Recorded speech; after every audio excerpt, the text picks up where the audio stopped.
Hey guys, it's me happy girl Koel, a girl with a big dream. তো আমার প্রচুর পরিমাণে হেয়ার ফল হচ্ছে, যার কারণে আমি একটা হেয়ার কেয়ার রুটিন ফলো করবো আর একটা এমন জিনিস দেখাবো যেটা চুলের পক্ষে মানে একদম জাদুর মতো কাজ করবে। ঠিক আছে, তো ভিডিওটা শেষ পর্যন্ত দেখো। তো এখানে ফার্স্টে আবার লাগবে পেঁয়াজের রস, এটাকে আমি ঘষে নিচ্ছি, ঘষে তারপর রসটা বার করে নেবো। অ্যাকচুয়ালি আমি শ্যাম্পু করার আগের দিন না মাথায় তেল মেখে রাখি সারা রাত্রি, বাট এইবার আমি মাখতে ভুলে গেছি। তো এখানে আমি পেঁয়াজের রসের সাথে তেলটা মিক্স করে একবার মেখে নেবো শ্যাম্পু করার 2-3 ঘন্টা আগে। এটা কিন্তু মেন জিনিস একদমই না, ওটা দেখাবো আমি লাস্টের দিকে। সবাই বলে ওটা নাকি চুলের পক্ষে একদম পুরো জাদুর মতো কাজ করে, তো দেখা যাক অ্যাপ্লাই করে কি হয়। তো এখানে আমি পেঁয়াজের রসের সাথে তেলটা ভালো মতো মিক্স করে নিয়েছি, আর এখানে দেখো আমার চুল পুরো উঠে একদম পুরো টাকলু হয়ে গেছে, আমি অলরেডি কি আর বলবো।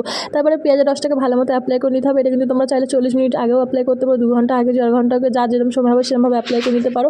অ্যাকচুয়ালি আমার প্রচুর পরিমাণে চুল উঠছে, তো তাই জন্য তোমরা যদি কেউ কিছু জানো তো আমাকে সেটা বলো।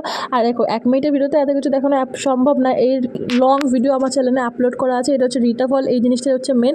তো যাও কীভাবে অ্যাপ্লাই করবে ওটা আমার লং ভিডিওতে দেওয়া আছে, গিয়ে দেখে